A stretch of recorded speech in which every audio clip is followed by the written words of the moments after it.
Birinchi ayni 15'e Ürümçiden Julia'nı kevatkan bala to'xtamay kevatıdı. Ma vanna. Bunu şuna eğrim daptım bu kauçukka bu yutkaş aplik. Bunu bir işletsanlar buldu. Ananki mandak mana işletke mala. Çıkağallağa bir koydular, 50 koydum. 50'tan çıkaşalar bir koydular. Anki macozlar 100 koy. Ama bir dost apam 350 koy. Kervatlarında 200 koy, 250 koy. Çıkarak alsanız ağındımı tuvan vermez. Ananki mazola.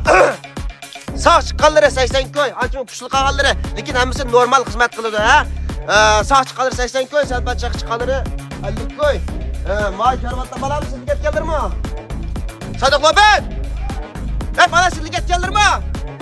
Bak otur biraz kendisi sizlik etti. Meydanımız kişi yukarsa mal ekip ülgürtamdık. Mal meydanımıza çoğun kılıydı. Kokoyut eketmişsiniz de. Kınakılda eşkinten hamdi. Mala kesse yeni cıkmal ekilmez. Vakti ekitinizde. Mava yumulak mına 1 metre 80 yumulak.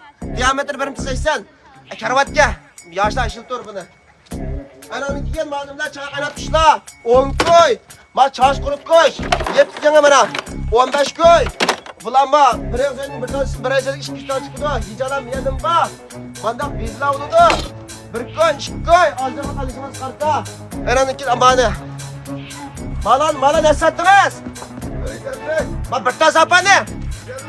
Üç bırttandı mı? İşimiz kılan 50 koy. Mavi. 250 koy buna. Karsapalı 50 koydu, Beyrut'tan onu ana kısas haças ettik gitsiniz. Parasımla alsınız 5 koy, hemisi bırak alsınız ha. Macan coğusu, 250 koy. Manço bana ne çıtırsınız? 50 koy. Ama 50 koy. Bu cüplap koysamdan çıktık. Ornumuz tenterbiye, tiyiguen sarayın üstüdeki yoldan kün pit şıkarap mağazısınız. Bakterepke. Bana ili varsanız, 3 ödüp durmazsınız. Aşağıda akitin diyen hayat var. Şunu körüp bir şey girsiniz buldu.